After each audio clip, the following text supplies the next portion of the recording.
And welcome, brothers, sisters, working class heroes. This is The Rick Smith Show. Thanks so much for being here today on the big program. Lots to get to, lots to talk about. You know, if you woke up this morning after Joe Biden's speech and you were angry, you know he was talking to you. If you woke up all, you know you're one of the MAGA folks he was talking to. You know you're one of the red hat wearing, flag waving terrorist folks he was talking about. One of the people attacking and destroying democracy. You know who you are. This is one of those days where the rest of us woke up and went, yeah, yeah, Joe, but about time. About time, Joe. About time you, about time. About time you came around to the reality that there's a fight out there to be had. That, you know, maybe the fight we should be taking on are these people who want to tear down our democracy and tear our country apart. Now, for those who don't know, you know, the president gave a speech on Thursday in front of Philadelphia's Independence Hall, and the people who were, again, the people who woke up in the morning angry, were angry about the red background. And they said, "Oh, this looks just like Hitler." And again, I love it when Nazis accuse other people of being Nazis. It's really cute. It's cute when actual fascists and actual Nazis accuse others. You know, that kind of projection thing. I think it's kind of cute. But it is exactly what it is. And look, I love the speech the president gave. It was the right speech. He had the right tone and delivered it well. I give him credit. Normally, Joe's not the greatest orator. Because understand, he's got the speech thing. He's got some issues there. Not the greatest orator, but gave a great speech. And he's right. The MAGA Republicans don't respect the Constitution. Very clear about that. Very clear that Donald Trump and the MAGA Republicans represent an extremism that threatens the very foundation of our republic. How can you disagree with that? I don't. He also said that there's no question the Republican Party is dominated, driven, and intimidated by Trump and the MAGA Republicans, and that is a threat to this country. And he's also right that we are not bystanders in this ongoing attack on our democracy. We cannot stand by and let them do this. Because he's right. You can't love this country. You can't claim to love the country. You can't claim to be a patriot if it's only when you win. Sorry. And look, he said, I will not stand by and let elections be stolen by people who simply refuse to believe that they lost. And they did. They lost. That's simple. Now, as I said, if you woke up today, you woke up angry. If you woke up angry, he was talking to you. So the question I have is, how's that red hat fitting today? How's that feeling today? Now, my problem pretty simply, my problem is Biden seemed to want to try and couch things in terms of the MAGA Republicans as opposed to the rest of the Republicans. I'm not trying to save the Republican Party from itself. I view it as all Republicans who support the agenda right now and aren't speaking out strongly against what Trump has been doing and what the party is currently doing. I put them all in that category. But I understand why President Biden has gone that route. I get it. But I don't necessarily agree. Let's go to the phones. We got Kurt on line one. Kurt, how you doing today?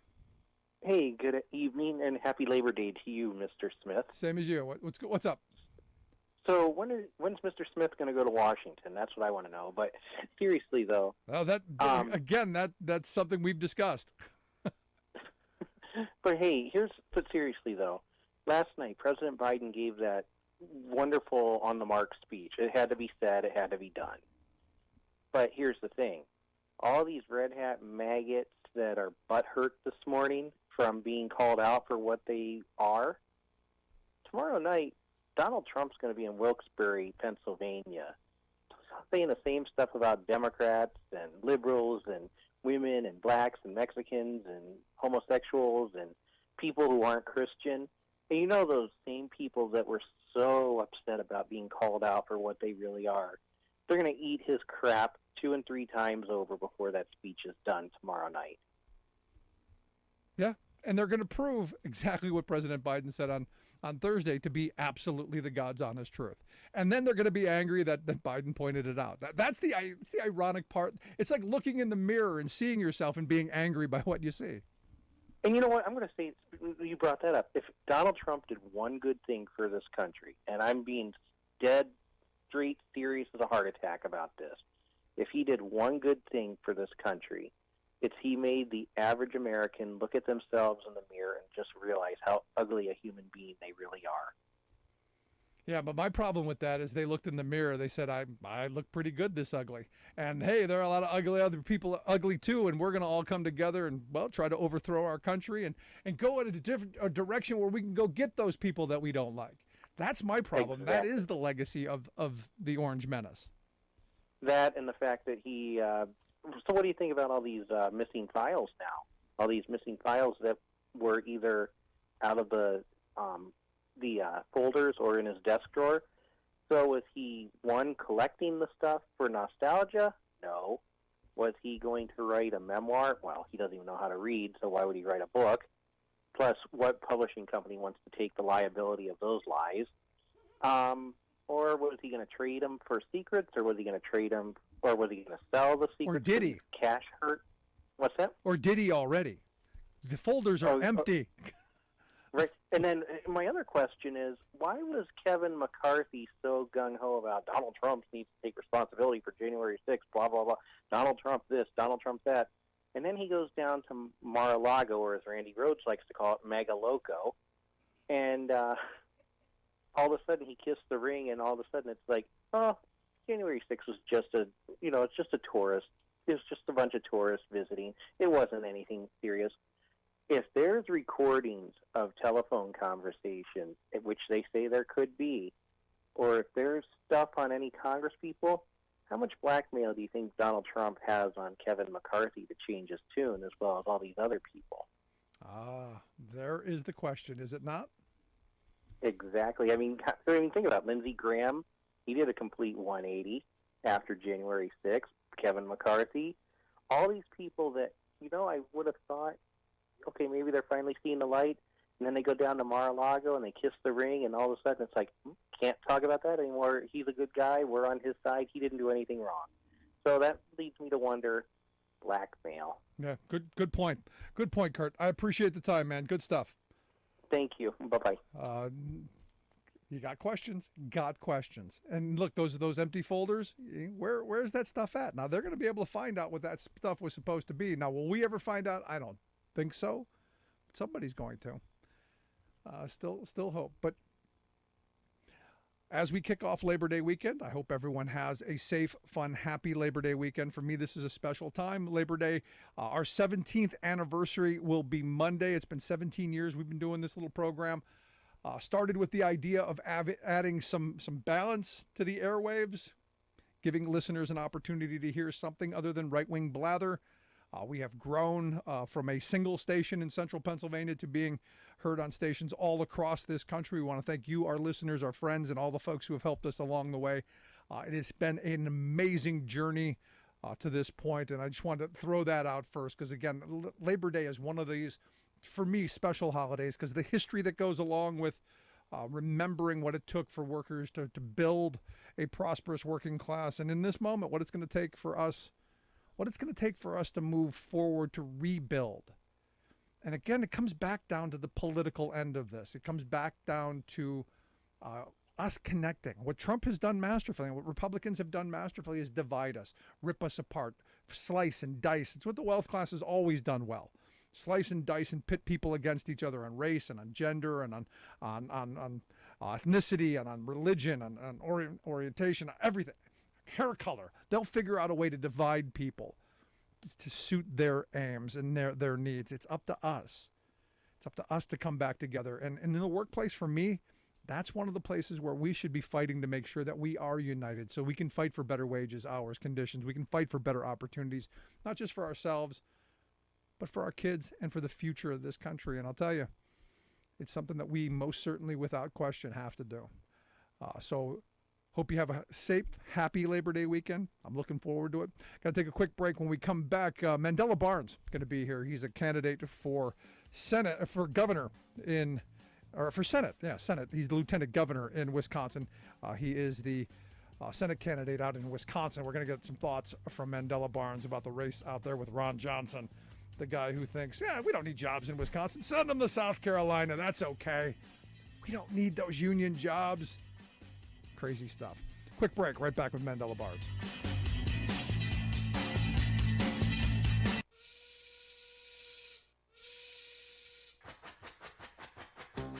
If you're a fan of the show, you've heard our labor history in 2 segments, and you can hear them on the radio pretty much anywhere in the U.S. Labor history has never been more important than it is right now. So here's what we'd like you to do. Tell a teacher. Tell a teacher that labor history is important and that they can get digestible 2-minute lessons that are absolutely free. Free to download, free to use, free to share.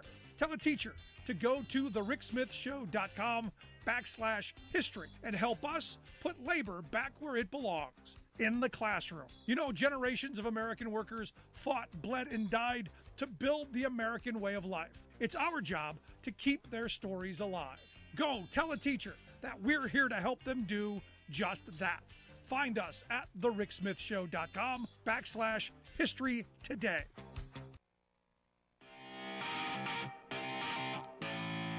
Welcome back to the Rick Smith Show. Now, here is Rick Smith. So, you know, I've always said that we have the best democracy money can buy, and fairly cheap.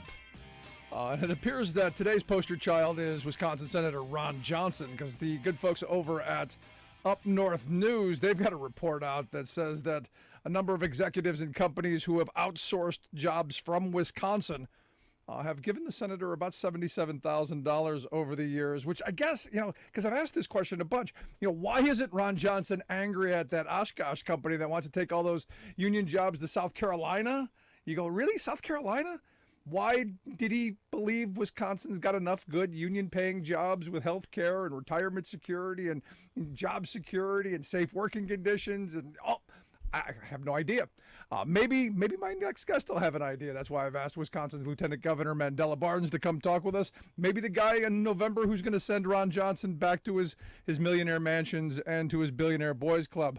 Lieutenant Governor, thanks for taking time for us.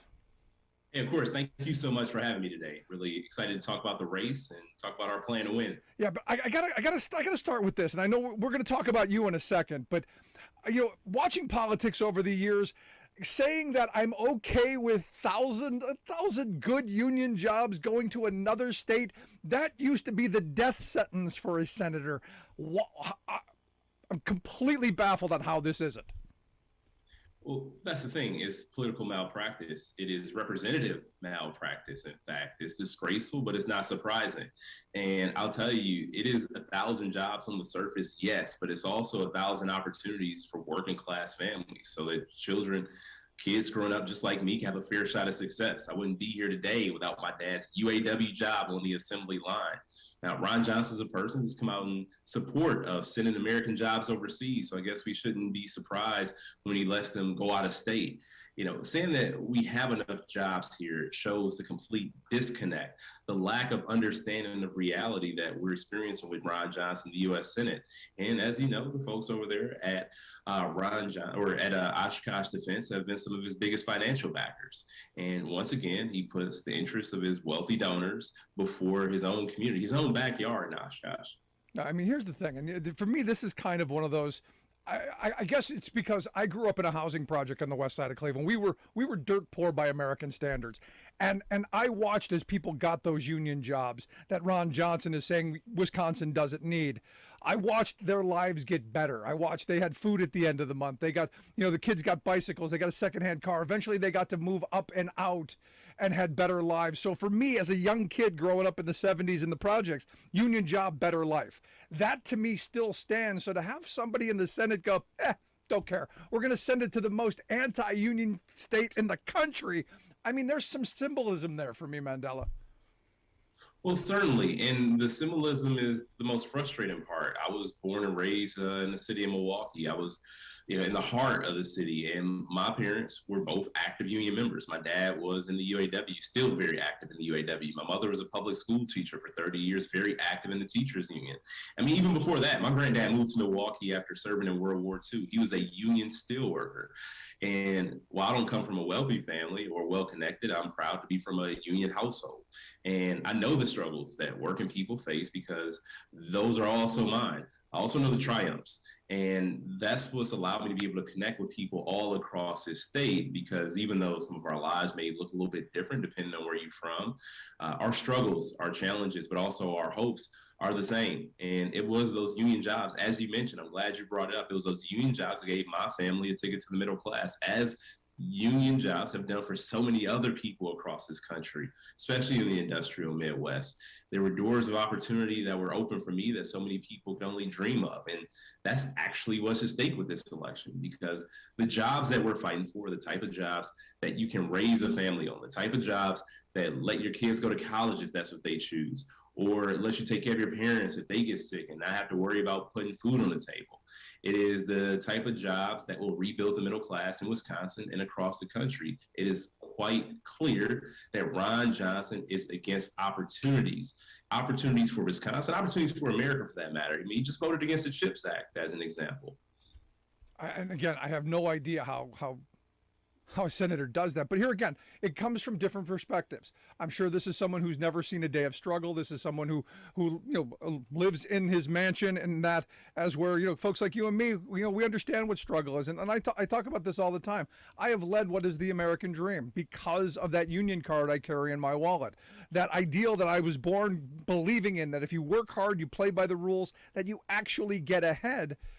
I believe that, and I want that for every kid. I want that kid that's growing up in the housing project that I grew up in to have the same opportunities, the same path to a solid middle-class existence that I've had. Look, I'm not rich by any stretch of the imagination, but I've had a great life, and I've done great things that I'm proud of. I want that for everybody.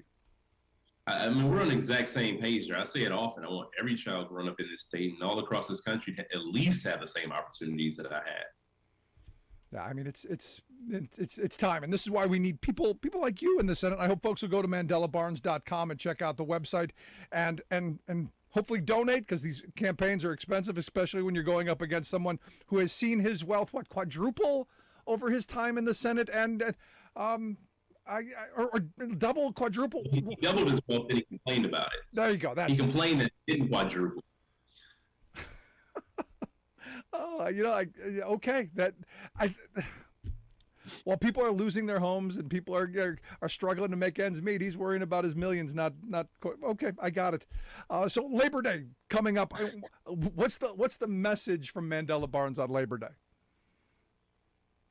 Well, the message on Labor Day is the same as it is every day. Wisconsin is a very working class state. This is about rebuilding that middle class that gave me opportunity, regardless of where we go in this state, regardless of what community. We all want the same things. We want good schools to send our children to. We want health care that lets us go to the doctor without worrying about a surprise bill, and a good paying job that allows us to put food on the table. We deserve better, and people are ready to fight for it. People are ready to organize for better, because Ron Johnson has left us behind for far too long. The idea that Wisconsin used to supply the entire world effectively is a reality that most people know that we can actually achieve. Again, we've done some remarkable things in the state, especially when it comes to supporting working people and providing that sort of opportunity. But it has been out of touch politicians that has let those opportunities slip through their fingers. And we need people with real working class experience in the United States Senate who are going to show up. We're going to continue to fight every single day to help improve quality of life for working folks all across this country. Yeah, it's sadly people like Ron Johnson who have taken the forward state backwards. And speaking of backwards, on this Labor Day, I saw a report that Ron Johnson has an innovative way to lower wages and help destroy Social Security, which has been a Republican want for a very long time. Evidently, he and Graham Leach Bliley brainchild Phil Graham have come together on this innovative idea, I guess, to coax seniors out of retirement.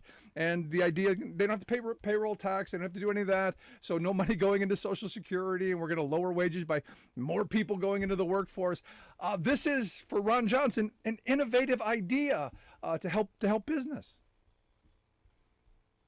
Well, that's what's so frustrating about it is that, the things that truly, truly tear at the fabric of, what gave me opportunity, what gave you opportunity, the idea that, what made Wisconsin such a strong state in the first place, creating an example for the rest of the country for that matter. You got a person like Ron Johnson who wants to tear that down. And this is my life. This is beyond politics. My granddad moved to Milwaukee after World War II. Like I said, he got a job as a union steelworker at A.O. Smith. Walked in one day, walked out 35 years later, was able to retire with benefits that he earned. He laid a foundation. So when you hear people like Ron Johnson attack Social Security, I think about my grandfather. I think about all the other grandparents out there, even my own dad, who was able to retire after 30 years on that assembly line. He put his body on the line, still dealing with carpal tunnel. And he and everyone else across this country deserves the benefits that they have paid into and worked hard for their entire lives. And Ron Johnson could not have a more out of touch position on this issue. He has no right to take these benefits that people worked hard for. And that's why I'm running for the Senate, to work to shore up Social Security, to ensure that every person has a fair shot to work hard, to achieve success, and retire with the benefits that they earned. And this also means making sure that wealthy Americans pay their fair share to keep the system strong. There you go. So last line of questioning I've got for you, because ultimately when you're senator, you got to carry an agenda, and I'm hoping that agenda is a solidly pro-labor one, just judging from your background. But our laws are broken, Mandela. You know it. I know it. People who are organizing right now are struggling unnecessarily. How do we streamline the process to get the 60 million people who would want to join a union tomorrow to be able to do so, the 71% of people who are in favor of unions to be able to join and form unions to fight for better wages, hours, and conditions? How do we push policy and pass laws to get that done? Well, I'm glad you mentioned that, because here in Wisconsin, we saw the state level destruction by Scott Walker. Yeah, I was there. I was sleeping on your Capitol floor. Seriously, I mean, the outright attack on working people, right? And it's not just here. It happened in other states. It was almost a domino effect after Wisconsin. And that's why we need federal laws on the books to make it easier for people to be able to make their voices heard in the workplace, so that people can have safe environments and get paid what they are worth. And that starts with passing the PRO Act. I mean, that is the base level. That's where we need to start. We need to do everything we can, strengthen Davis-Bacon. We need to make sure that working people have a say-so. It's that simple. Mandela, I appreciate you taking time for us. I hope you'll come back and share some more as this campaign continues. I wish you the best. I hope folks will go to mandelabarnes.com, find out how you can help out, especially for our listeners in Wisconsin. Get out there, knock doors, make phone calls, and also make donations, because when you're taking on somebody as wealthy as Ron Johnson, and with all of his billionaire backers and corporate special interests lining his pockets, working people need a champion, need a fighter. Mandela, I appreciate the time. Hey, I appreciate you. Good to see you. Good stuff. Thanks so much. Again, mandelabarnes.com, the website. Check that out. We'll take a quick break. Right back. When we come back, Labor Secretary Marty Walsh is going to be here to share some thoughts. Back after this.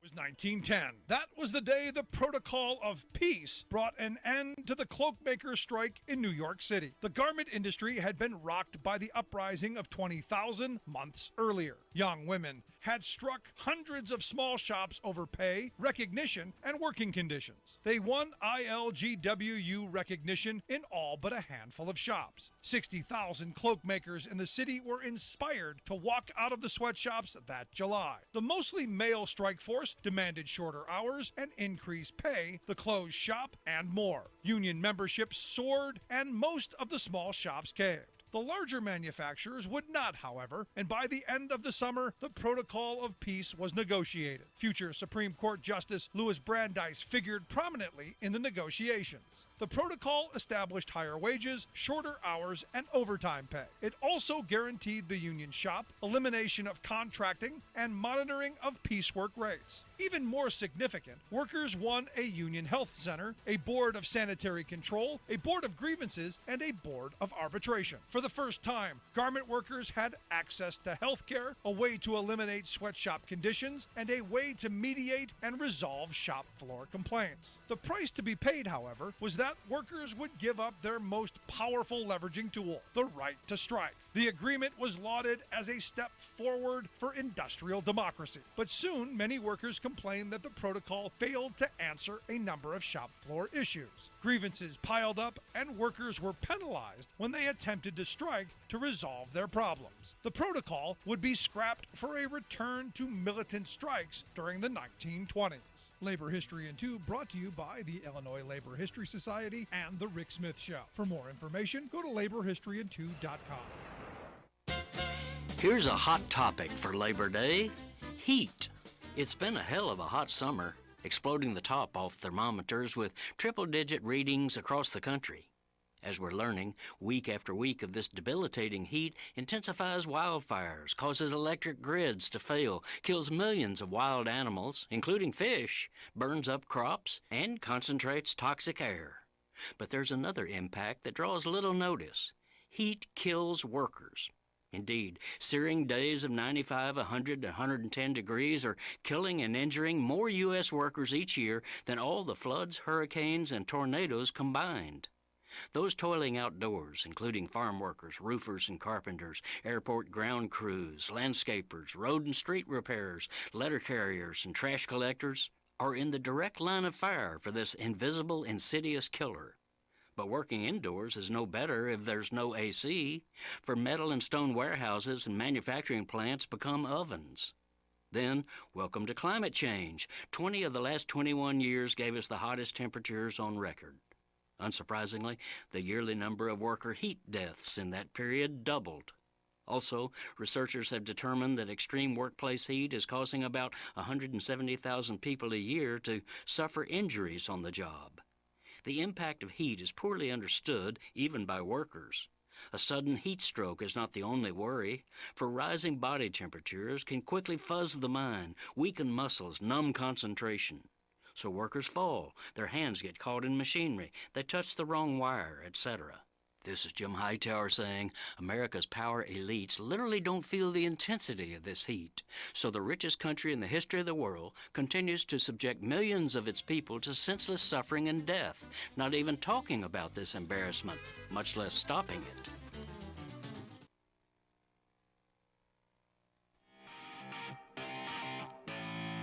Welcome back to the Rick Smith Show. Now, here is Rick Smith.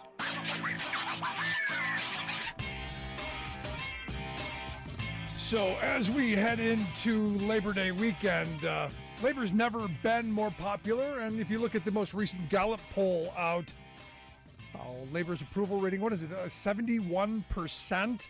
And when you look at the younger population, even more popular than the 71% number, which is incredible. The question is why is it that in the private sector only about 6% of workers are in unions right now? Here to answer some of those questions and maybe talk about, well, this upcoming holiday. I've asked our good friend Labor Secretary Marty Walsh to come share some thoughts. Secretary Walsh, thanks for taking time for us.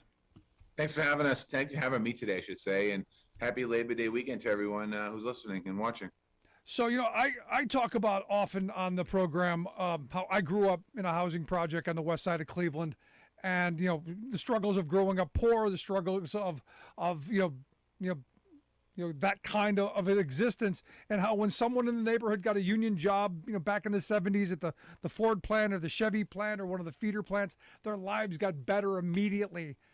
Food at the end of the month, secondhand bikes, better clothes, eventually moving out, those kind of things. And you share somewhat of a similar background, right? Yeah, I grew up in a neighborhood in Boston, Dorchester, and I grew up in a 3-family house, and my parents immigrated from Ireland to America. My father came out in 1956. My mother came out in 1959. They met here, and I talk about the opportunity for my father to join a union which allowed us the opportunity to live the American dream. We weren't rich by any stretch of the imagination, but there was, most times it was construction is a little different. Most times it was a decent, steady income coming in. Difficult times in construction. Sometimes you get laid off and you don't have that steady income. But over time, the dignity of having a union and what comes with the union, healthcare benefits, eventually a pension, annuity, all of that stuff. So my father and mother were able to live with dignity and respect. And as you just mentioned, a lot of families, when they get that opportunity to join a union and join a labor movement and a company with a union, because companies a lot of times with unions respect their workers a little differently than other people do, because they might have their battles during the contract negotiation, but at the end of the day, it's a partnership. And I think what we're seeing in the country right now is a lot of people wanting to become part of a union, and we've seen the applications at the NLRB go up 58% this year so far. We have more applications for an election right now than any time last year, complete the whole year together. So there's definitely a resurgence in the labor movement to some degree. And quite honestly, I think it's younger people that are excited about the opportunity of collective power. And when I mean collective power, it's not just about wages, but it's about respect in the workplace. It's about dignity. It's about work conditions, all of that stuff. That's what I'm seeing when I talk to young people. Yeah, no, it's about what I talk about all the time here on the program, this sense of empowerment.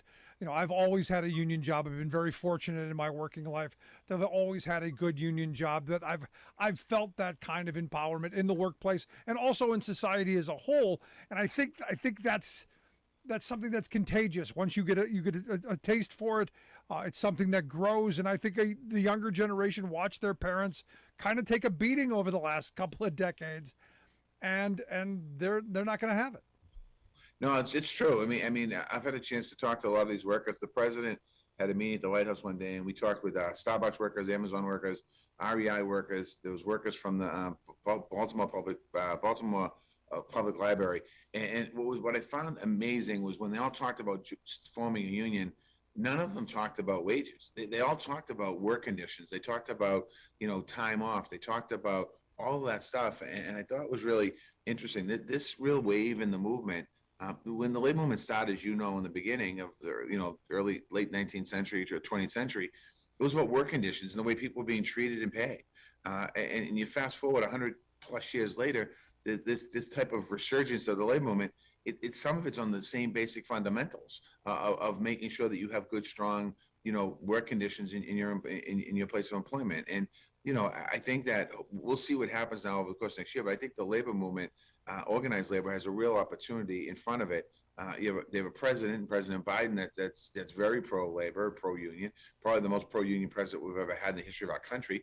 And it's really important for them to understand this moment in time. And then also companies, a lot of companies are resisting organized labor right now. And what I try to tell companies that will talk to me about this is that, there's a real desire for unions to work collectively with companies, and that companies be successful. Because if companies aren't successful, then they're not going to hire people. So labor has a vested interest in making sure, as they organize these workplaces and these companies, that these companies continue to be successful, if not even get bigger. Yep. Because there's an opportunity there to represent the members and collectively work together on the goal of whatever the company might be. Yeah, I say it all the time. I want the company I work for to be as wildly profitable as they can possibly be, so that come contract negotiation time, I can grab some of that profit for myself and for my coworkers as well. Yeah.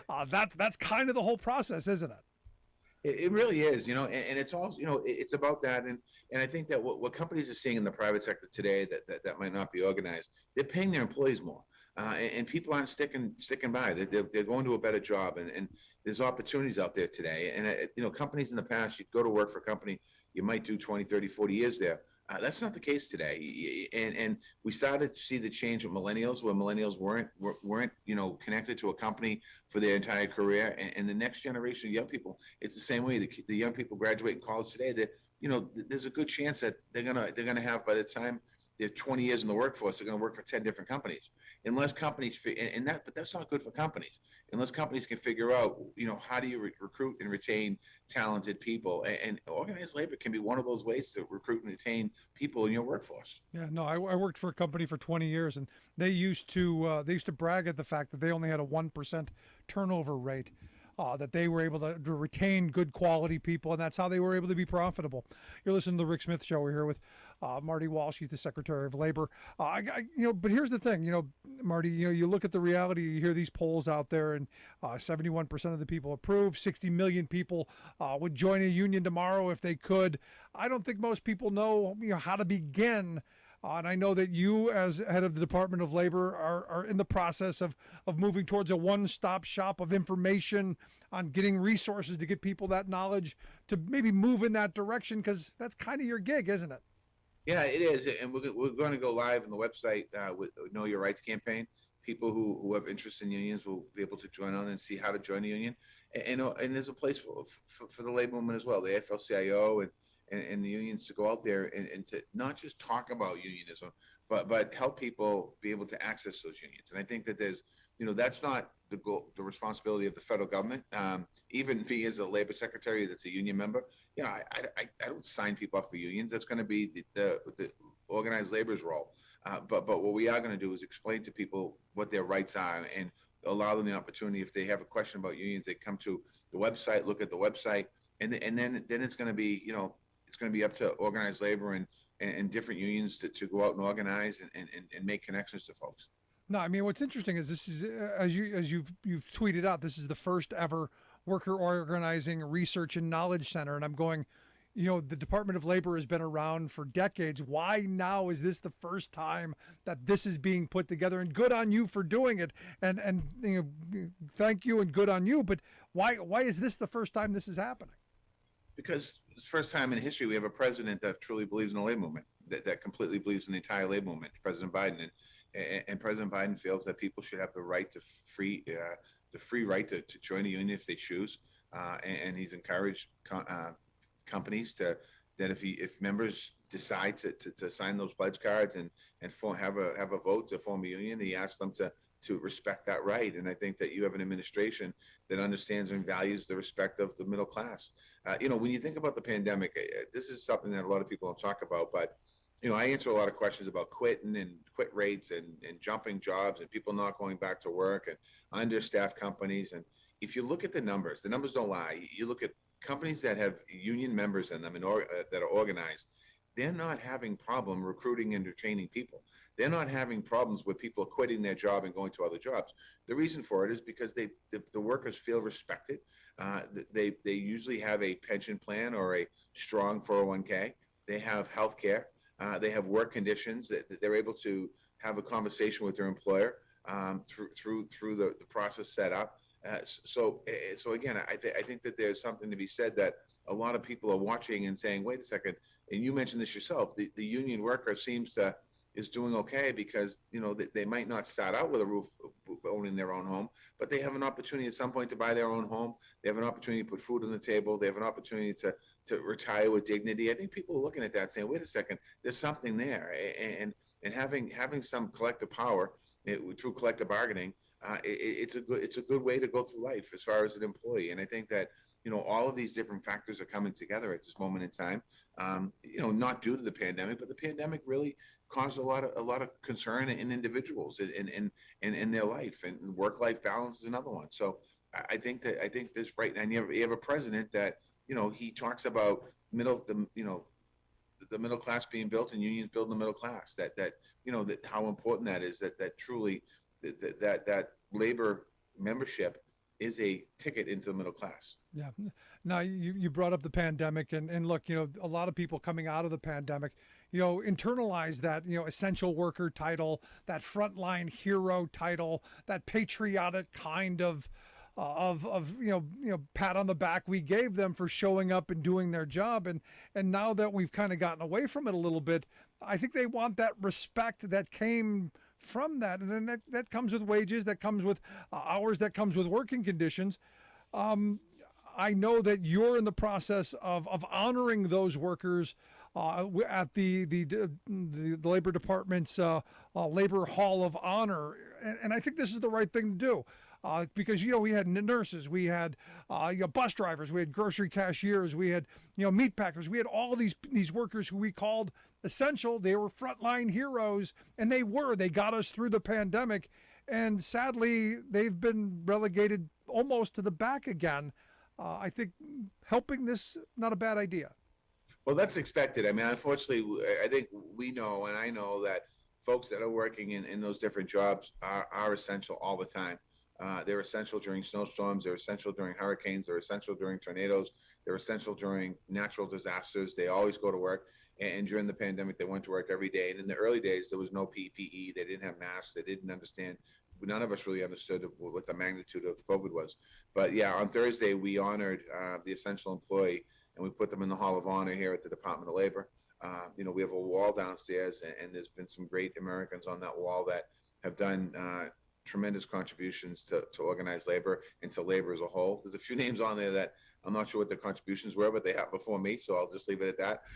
But it is something that we wanted to honor them last year, and we verbally honored them, but we were still in the midst of COVID, and the numbers were spiking this time last year. So Thursday, we had an event at the Department of Labor where hundreds of people came in, including a lot of essential workers, and I had the opportunity to thank them for their great work, and they'll be forever enshrined here at the Department of Labor, and when we get normal times where people will be out visiting again, people will come by this building and get a chance to see that recognition on the Hall of Honor, and as a labor person, that's quite an honor, I think, in my opinion. And then also, I think we can never forget them. You're absolutely right. We can't forget them. And every time you go to the grocery store or go to a coffee shop or wherever you go, you just remember that workers, in a freezing cold morning, that worker's going to be there. In a very hot afternoon, that worker's going to be there, and they've been there for us forever. Yeah, now I got to ask you, and I know you got to get going real soon, but I got to get to this. California just passed a bill that I'm hoping Governor Newsom will sign. That'll give 550,000 fast food workers an opportunity to do something fairly unique in this country that we don't do this idea of sectorial bargaining. I'm curious your thoughts on what they're doing out there. Well, it'll be interesting to see. I know I've got a lot of calls on it. A lot of people are supporting it. I'm not sure what's going to happen at the end of the day, but I think that anytime that I certainly support anytime we can put a little more power in the hands of workers. I certainly support that. As a legislator myself in Massachusetts, I was able to accomplish that.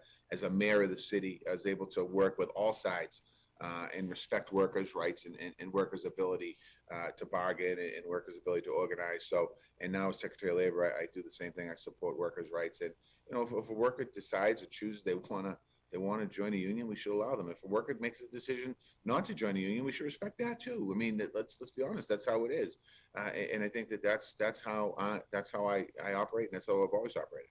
Yeah, but I'm looking at California's setup. They want to set up this commission across the fast food industry to kind of raise wages, raise conditions, and do something that I don't know that we do often in this country. I mean, I spent most of my working life under the National Master Freight Agreement in the trucking industry, which was an industry standard agreement.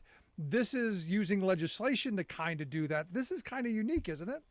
Yeah, it's kind of it's like there's been other small pieces of legislation around the country, but this is probably the largest piece of it of legislation like this that I've ever seen. I know in other legislatures they do little bits and pieces of things, but this is probably very unique, groundbreaking legislation that's being considered out there in California. Last thing, what's the Walsh family going to do for the holiday? Well, this holiday, I'm usually home in Boston, and I usually go to the Labor Day breakfast on Monday, and there's about 1,200 people go to the breakfast, and I've always gone to that.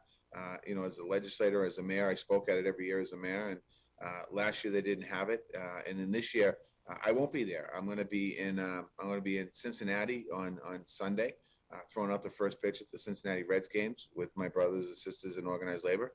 And then I'm going to go over to Milwaukee on Monday. I'll be in Milwaukee and Pittsburgh on Monday celebrating Labor Day. And then next weekend, I'll be in New York City as the Grand Marshal of the Labor Day Parade. So I'm pretty psyched about that. It's such an honor for me, marching in New York as the head of the Labor Department. So I'm excited about that. So no cookout really, and no hometown, no home bed this weekend. But I want to be all over the country celebrating with some great labor leaders in this country. Well, amazing stuff, Marty. I appreciate you taking time for us. Keep up the great work you're doing there at the Department of Labor, and I hope you'll come back and talk to us again real soon. Thank you, and happy Labor Day to everybody. You as well. Again, Marty Walsh, Secretary of Labor. Love to hear your thoughts. Email me, rick@thericksmithshow.com. I'm going to take a quick break. Right back. Stick around. Listen to The Rick Smith Show. We're working people. Come to talk.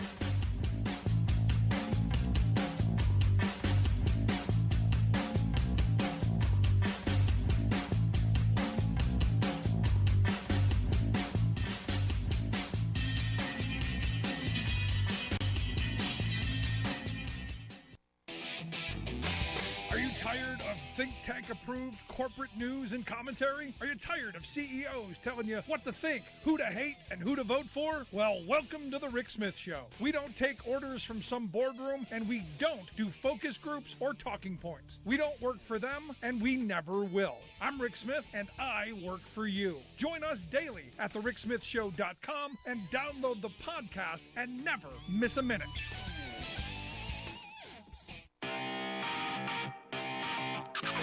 You're listening to The Rick Smith Show, where working people come to talk.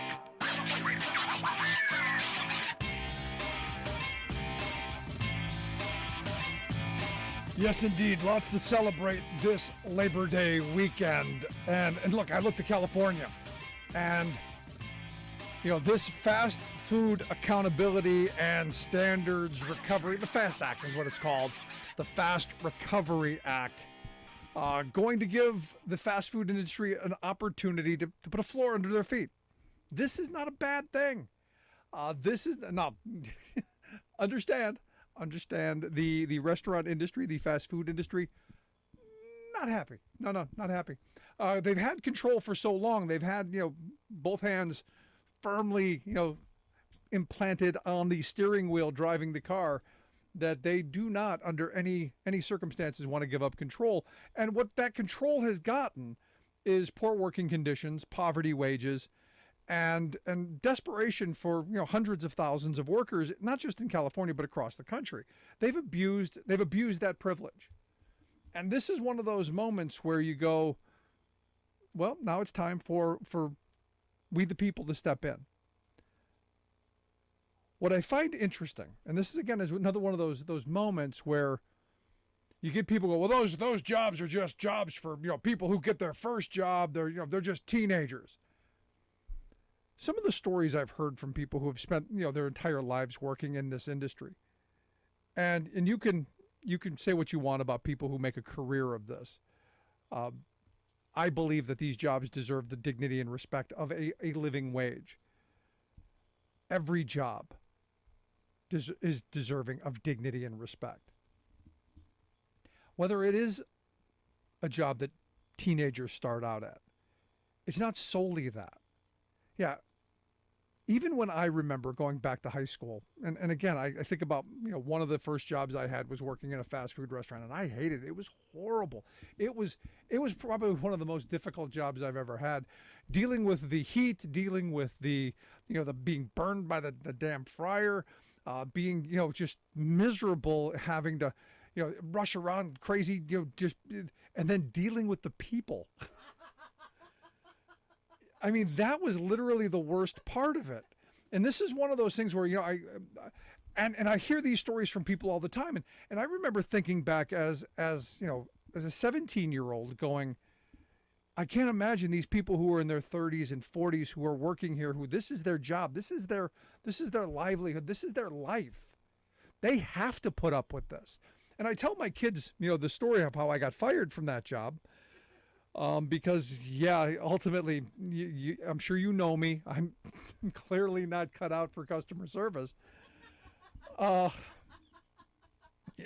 woman came back after, consuming more than half of everything that she had ordered, and then complained about it and said she wanted her money back. And I said, no, I'll be happy to give you something else if you're not happy with this. And no, and so it just came to this back and forth. And I'm just like, I'm sorry, I can't do that. That's not my rule. I'm not making this up. This is what they told me I have to say.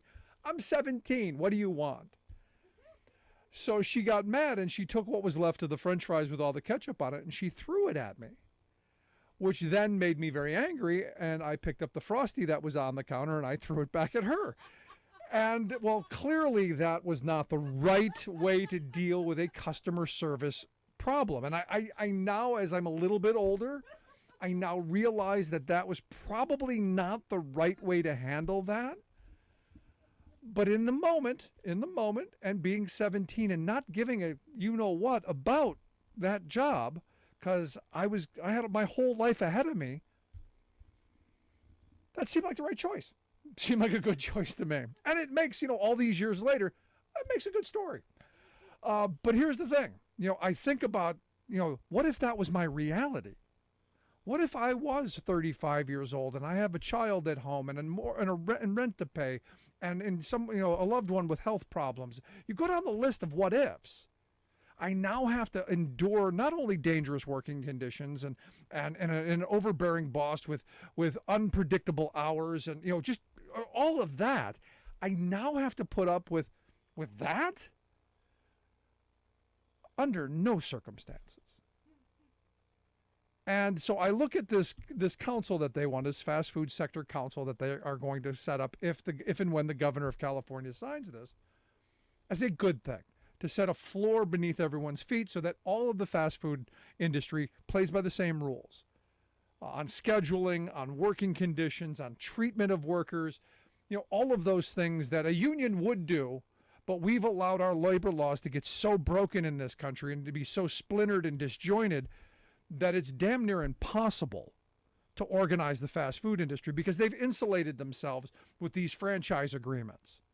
So the big Golden Arch place, you can't organize the Golden Arches. The girl with the pigtails, can't organize that. The guy walking around with the plastic crown, you can't organize all of them.